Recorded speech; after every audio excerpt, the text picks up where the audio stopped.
every once in a while, a medical study comes out that makes us question the conventional wisdom.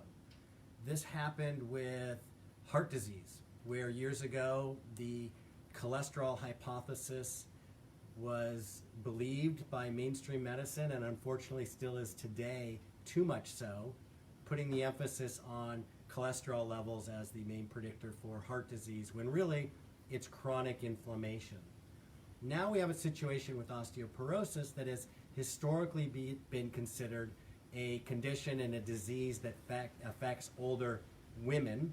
We have a research study showing now that the crisis with osteoporosis is much more serious than what we had previously thought, and is affecting younger people. The first study of its kind that looked at younger aged men and women was published just this last year, that looked at people 35 to 50 years old. The current recommendations for screening for osteoporosis are that women don't even need to be screened until they're 65 years old.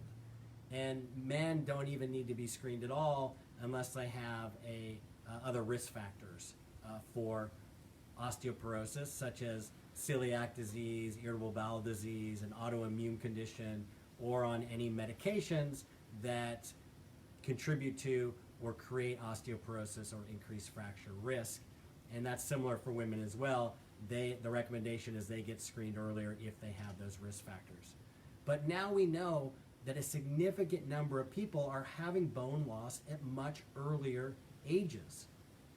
The study looked at men and women 35 to 50 years old, and 28% of men and 26% of women in that group already had osteopenia, which is pre-osteoporosis, clinically significant bone loss that increases your risk for fractures. The bone loss specifically was at the hip, and that is the most dangerous site for a fracture. If you have osteoporosis and you fracture a hip, you're up to 20%, there's up to a 20% chance that you're going to die within the first year. It is very serious, and it's time that people get more proactive about osteoporosis and taking care of their bones, because they need to last you for the rest of your life. There are 3 things that I recommend you do. First, head on over to the MBI website and read the blog, The Osteoporosis Diet. I'm going to link to it below. Second, you've got to think beyond just calcium. Calcium alone and vitamin D only have been shown to reduce fractures by about 18%. A specific type of vitamin K, MK4, has been shown to reduce fractures by 70 or 80%. So on the MBI website, look at OsteoK and OsteoK Minis. Look at the research on the nutrients in those formulas. I'm going to link to that below as well. And the third thing is, it cannot be underestimated. Make sure you're getting at least an average of 7.5 or 8 hours of sleep a night. Sleep deprivation is a major risk factor for osteoporosis and bone loss, just like diet is. It's often overlooked. So head on over to the MBI website. While you're there, make sure to sign up for the newsletter so you can get more health tips and information directly into your inbox.